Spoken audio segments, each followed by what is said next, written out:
علی کا شیعہ بنے تو اسے اطاعت خداوندی کرنا ہوگی، نماز پڑھنی ہوگی، روزہ رکھنا ہوگا، حج و زکوٰۃ خمس و جہاد کے احکامات پر عمل کرنا ہوگا، بیواؤں کی خدمت کرنی ہوگی، یتیموں کے سروں پہ دست شفقت پھیرنی ہوگی۔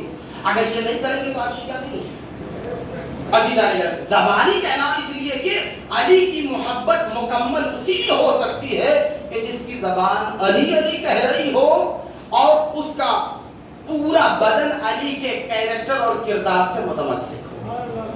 صرف زبان سے کہنے سے علی کی محبت، علی اس بات کو قبول نہیں کریں گے، اس لیے کہ مولانا نے اپنی زندگی میں بڑے فرامین بہت کچھ بتایا ہے ہمیں اس بات کو سمجھنے کی ضرورت ہے۔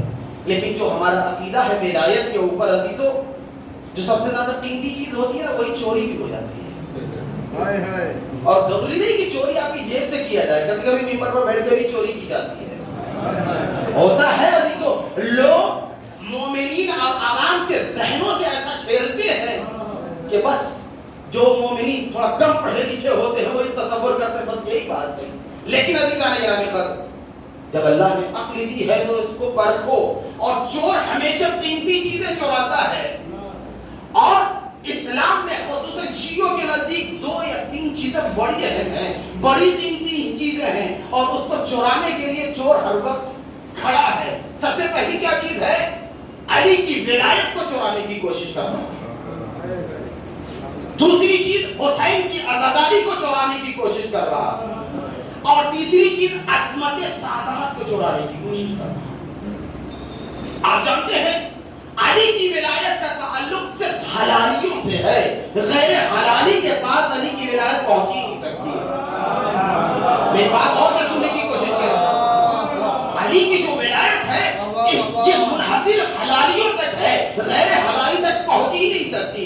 اور حسین کی عزاداری کا تعلق انسانیت سے ہے، اس کے لیے ضروری نہیں ہے کہ تم صرف شیعہ ہو تو ہی عزاداری کر سکتے ہو، بلکہ کائنات کا ہر انسان ایک اور سوال پر محمد علیہ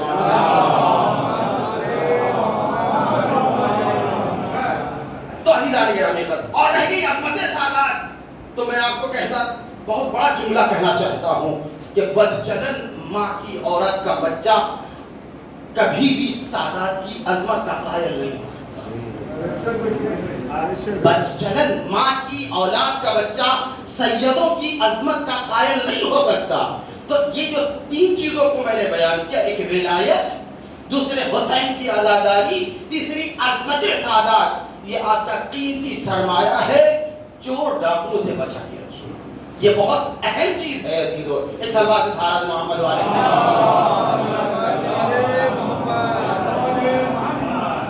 تو عزیزان گرامی قدر، میں یہ عرض کر رہا تھا کہ ولایت کے حوالے سے اگر گفتگو کی جائے تو ولایت علی کی بڑی سستی نہیں ہے، بہت ہی تھوڑی مہنگی بھی ہے، اور اسے بڑا سنبھال کر رکھنے کی ضرورت ہے۔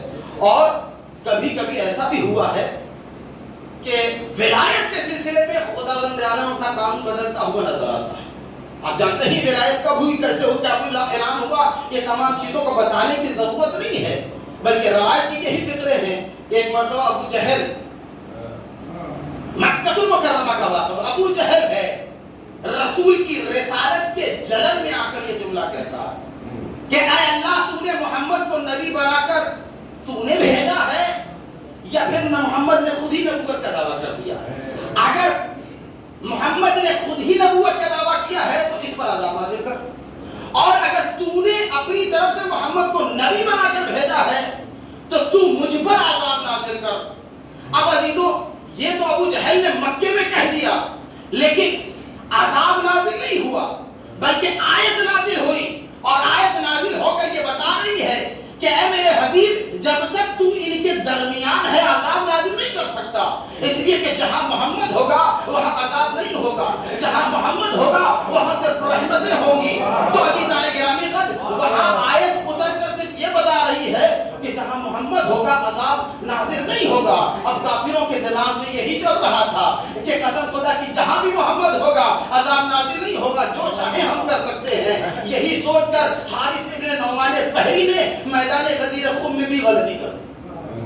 کیا غلطی کر دی؟ جب اعلان ولایت علی ہو رہا تھا تو مجمع سے اٹھ کر کھڑا ہو کر جملہ کہا، اے محمد تم نے نماز پڑھائی، ہم نے پڑھ لی، روزے کا حکم دیا، ہم نے عمل کر لیا، جتنے بھی احکامات بتائے سب عمل کر لیا، اب تم اپنے چچا زاد علی کو ہم پر مسلط کر رہے ہو، اب یہ تو بتاؤ کہ تم نے اپنی طرف سے کیا ہے اللہ کی طرف سے؟ اگر تم نے اپنی طرف سے کیا ہے تو عذاب جو نازل ہو تم پر ہو، اور اگر اللہ کی طرف سے ہے تو اللہ مجھ پر عذاب نازل کرے۔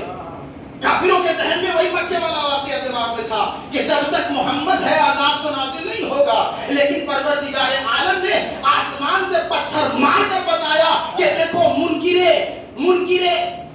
ایک سلوات ہے محمد والے محمد